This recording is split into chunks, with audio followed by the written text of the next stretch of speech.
Something strange happened at breakfast.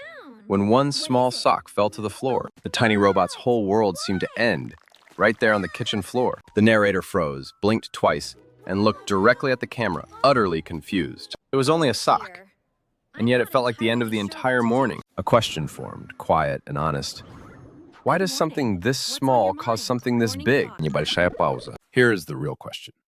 That single sock refused to leave the narrator's mind for the rest of the day. Every grown-up robot has seen a moment exactly like this one before. A cracker breaks in half, a shoe feels wrong, and suddenly the whole day collapses. It happens on playgrounds, in kitchens, in cars, in living rooms, everywhere. The question refused to go away.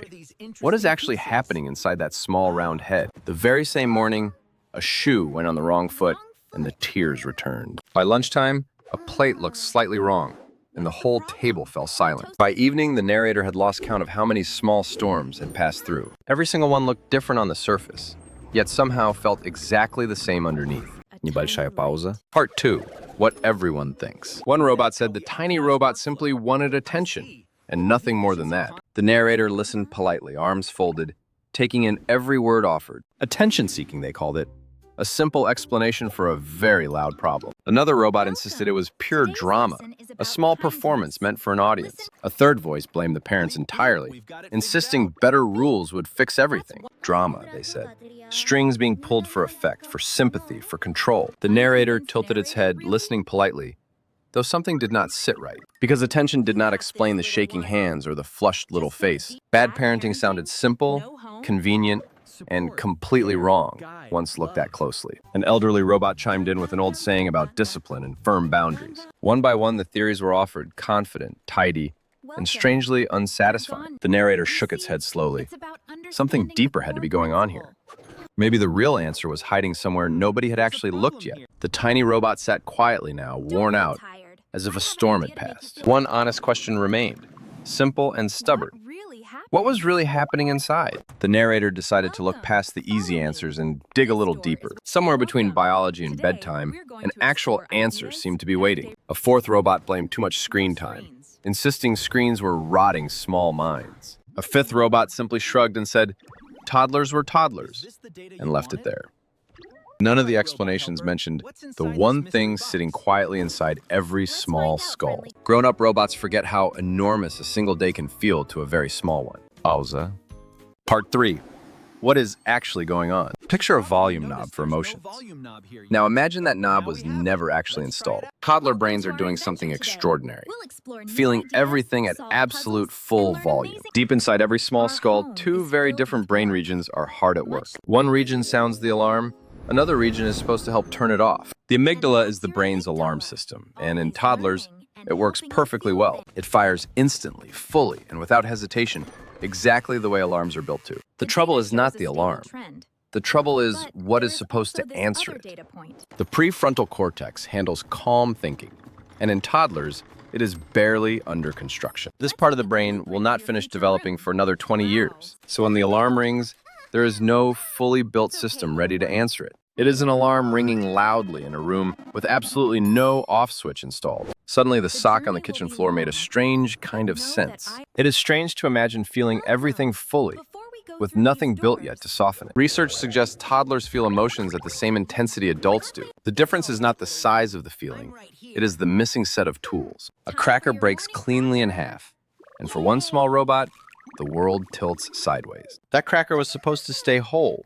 Now it clearly, terribly, is not. Toddlers build tiny expectations about how the world should behave, moment to moment. A cup arrives in the wrong color, and the whole morning quietly falls apart. It never was really about the cup.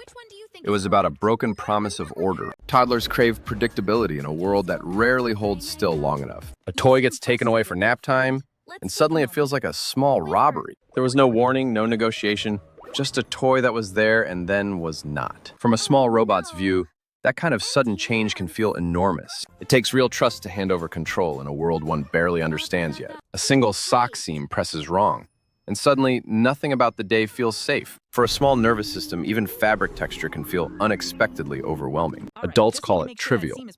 Inside that small body, it registers as something urgent. Urgency, not drama, is the actual signal running through that small system. Wanting to do something entirely alone and being stopped can feel like a small injustice.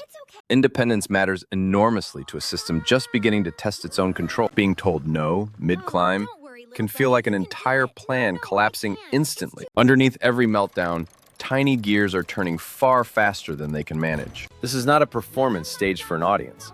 It is genuine emotional flooding. Nobody chooses to flood. It happens all at once, without any real warning. Waiting patiently beside a flood takes more strength than most robots realize. Hunger quietly lowers the threshold long before the actual meltdown even begins. An empty stomach makes that alarm system fire faster, louder, and sooner. A small snack offered early sometimes prevents an entire storm from forming. Tiredness works exactly the same way, quietly stacking the odds against calm. Late in the day, that same small system runs on almost nothing at all. A nearly empty battery cannot power careful thinking, no matter how hard it tries. Naps and bedtime are not punishments. They are quiet repairs for a tired system. Sensory overload adds one more weight onto an already overloaded little system. Bright lights, loud noises, and big crowds can all pile on at once. Too much input arrives at once, and the whole tiny system simply overflows. A crowded grocery store can quietly deliver all three amplifiers at once. Hungry, tired, and overloaded all at the same time rarely ends quietly. None of this is misbehavior. It is biology, working exactly as biology should. Calling it manipulation assumes a level of planning that simply is not there yet. Planning requires exactly the brain region that is not finished being built. Every small robot is somewhere along the very same slow developmental road. Age 1, 2, and 3 each bring the system a little further along. None of that timeline can be rushed, no matter how patient anyone becomes. The wiring finishes on its own schedule, quietly, one connection at a time. There is something oddly comforting about a system built to arrive right on time. Somewhere in that slow timeline, a volume knob is very gradually being installed. For now, the alarm rings loud, and the only real answer is patience. Patience is not giving up. Patience is simply respecting an unfinished timeline. Storms pass quickly in small robots, often faster than anyone expects them to. The cloud that felt enormous a moment ago clears surprisingly fast afterward. Understanding the alarm system does not stop it ringing. It just explains it. And explaining it, oddly enough, made the whole loud morning feel lighter. The very same kitchen, the very same sock, now looked completely different.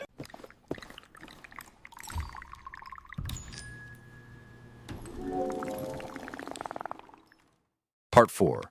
Why it matters. Understanding the biology changes everything about how a meltdown actually looks. A meltdown stops looking like bad behavior and starts looking like a real event. It behaves more like weather than misbehavior, arriving on its own schedule. That shift in framing changes how patiently a grown-up robot might respond. Comfort makes more sense than correction when a system is simply flooding. A steady voice and a patient presence do more than any lecture ever could. A calm grown-up works like a lighthouse, steady while the storm passes through. Staying steady beside someone else's storm is its own quiet kind of strength. Hunger and tiredness are not excuses. They are real physiological amplifiers. An empty stomach genuinely turns the volume up on every single feeling. A snack before an errand can prevent a flood before it ever starts. Timing turns out to matter just as much as patience ever does. A steady routine gives a small system fewer surprises to brace against each day. Predictable mornings, predictable meals, predictable naps, all quietly lower the odds of flooding. A nap moved earlier can quietly change the entire shape of an afternoon. None of this is about control. It is about working with actual biology. Adults are not entirely exempt from this exact same flooding experience either. Under enough stress, even a fully grown robot can flood in a similar way. Traffic, deadlines, and long lines can push an adult system toward the very same flood. The feeling underneath is nearly identical. Only the size of the trigger has changed. The very same amygdala alarm still exists, fully wired, inside every adult. The real difference is 20 extra years spent building that prefrontal cortex. Those extra years build patience, perspective, and a few more tools to cope. Somewhere between age 1 and full adulthood, that volume knob finally arrives. Every single year quietly adds another wire to that unfinished circuit. Grown-up calm is not something robots are born with. It is slowly built. This reframe also changes how a meltdown gets remembered once it passes. It was never a performance. It was a nervous system doing its honest best. Doing its honest best, with tools that simply had not arrived yet. Knowing that does not erase the noise, but it does soften the response. Every calm response might even help that knob get installed a little sooner. Patience from a grown-up robot quietly teaches patience to a small one. Over time, storms tend to pass a little faster. with steady practice nearby. None of this erases meltdowns entirely. It simply makes them easier to hold. Some days will still end in tears over a cracker, and that remains completely fine. Every theory once offered attention, drama, or blame as the simple answer. The real answer was quieter, more biological, and far more forgiving than that. A brain still under construction deserves patience, not judgment, at every single stage. Unfinished is not broken. Unfinished simply means still quietly being built. Pausa. Part 5. The takeaway. Growing up turns out to be a very long, very quiet installation process. Every single day adds one more tiny wire toward that eventual calm knob. Toddlers are simply standing at the very beginning of that long installation. There's something quietly extraordinary about standing at any beginning at all. Early childhood asks an enormous amount from a very small, very new system. Every skill a grown robot takes for granted was once entirely unbuilt inside a toddler. Calm was never handed over automatically. It was earned, wire by patient wire. Every meltdown survived is one more step along that same unfinished road. The kitchen looked exactly the same as that very first stormy morning. The very same sock sat quietly on the floor, no longer the end of anything. This time the small robot simply picked it up and moved along. One knob, one wire, one quiet morning, closer to fully installed calm. Every small robot everywhere is still patiently under gentle construction. That construction deserves patience, warmth, and maybe a little more wonder. Small humans and small robots are working harder than anyone usually notices. The sock still falls sometimes, the cracker still breaks now and then, and that is all right. Somewhere underneath every storm, a small brain keeps quietly, faithfully building itself. Given it enough time, every alarm eventually finds its own steady off switch. 20 years is a long wait, but the wiring always arrives eventually. For now, every small storm is simply proof that real growing is happening, real growing in progress. That felt like a strangely comforting thought for such a small, ordinary sock. Something quietly extraordinary happens every single day inside a very small head, and that, more than anything else, felt worth noticing. The volume knob keeps quietly turning, one patient morning at a time.